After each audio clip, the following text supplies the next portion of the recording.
देखो जवान, जो अभी वातावरण चल रहा है भारत और पाकिस्तान के बीच, मेरा मानना है जब आप जन्म लिए होंगे तब पर भी सुनते होंगे कि पाकिस्तान ने हमारे देश के सीमा पर बमबारी किया है, हमारे जवान को मार गिराया।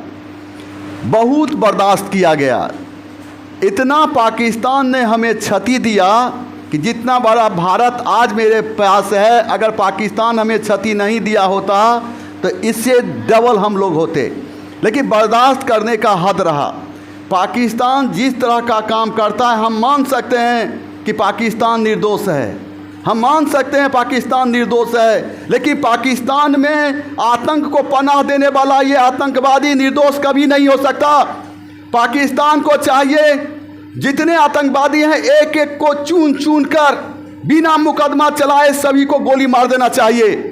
अगर पाकिस्तान इसके लिए सहमत नहीं है, इसके लिए तैयार नहीं है, तो सारे आतंकवादी को भारत को सुपुर्द कर दे, हमारी सेना उसके साथ फैसला करेगी। अगर पाकिस्तान को इस बात पर भी इतराज़ है या वह डरता है तो कुछ नहीं, वह पूरे सेना, हमारी सेना पाकिस्तान में घुसकर उसके एक एक आतंकवादी को मार गिराएगा। लेकिन पाकिस्तान को इसके लिए तैयार होना होगा। अगर पाकिस्तान इसके लिए भी तैयार नहीं है तो पाकिस्तान को वैसे सारे आतंकवादी को वैसे संगठन या वैसे देश को सुपुर्द कर देना चाहिए जिस पर पाकिस्तान को भरोसा हो। किसी भी रूप में आतंकवाद को स्वीकार नहीं किया जा सकता। हमें पाकिस्तान की जनता के साथ हमदर्दी है, लेकिन वैसे पाकिस्तान की जनता के साथ हमदर्दी नहीं है जो आतंकवाद को पनाह देता है। ऐसे जनता जो आतंकवाद को साथ देता है उसे भी नहीं छोड़ा जाए। रहा पाकिस्तान की बात, तो पाकिस्तान, अगर जानते हैं जब हमारे देश की विभाजन हुई थी तो हमारे देश का सारा महत्वपूर्ण भाग पाकिस्तान के अंदर चला गया था। विभाजन में हमारे देश का जो दिल कहते हैं, हमारे देश का जो हर था वह पाकिस्तान के हिस्सा में चला गया था। हमको विदेशियों के आक्रमण से जितनी क्षति नहीं हुई थी उससे ज़्यादा क्षति हुई देश के विभाजन से।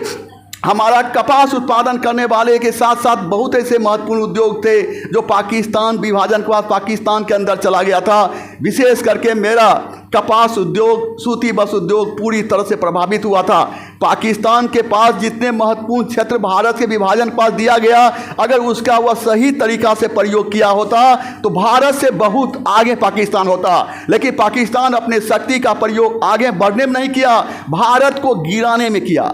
अगर वह भारत को गिराने के बजाय आगे बढ़ने में किया होता तो पाकिस्तान काफ़ी दूरी तक गया होता। लेकिन जहाँ तक पाकिस्तान की बात है, अगर ये आज भी सुधरना चाहता है तो गलत आतंकवादियों को पनाह देना बंद कर दे। आज भी सुधरना चाहता है, वह आगे बढ़ना चाहता है तो भारत की सरजमी उसे कर्ज देने के लिए तैयार है। आवश्यकता पड़ गई तो हम भी पाकिस्तान जाकर वहाँ के नौजवान को इतिहास पढ़ाएंगे, बशर्ते आतंकवादी का साथ छोड़ना छोड़ दे, आतंकवादी का साथ देना छोड़ दे। इतना ही नहीं मेरे जवान, याद रखिए कि अभी जिस तरह का वातावरण चल रहा है, पाकिस्तान हमारे किसी भी देश के भाग को छूने का प्रयास करेगा तो पाकिस्तान नामक देश नेक्स्ट डे ये संसार की धरती पर दिखाई नहीं देगा। याद रखिए इस बात को कि हम इतना बड़ा है कि पाकिस्तान में इतनी क्षमता नहीं है कि पूरे भारत को समाप्त कर दे। हम इस चीज़ को मानते हैं, हमारे कुछ भाग को वह डैमेज कर सकता है लेकिन भारत को समाप्त नहीं कर सकता।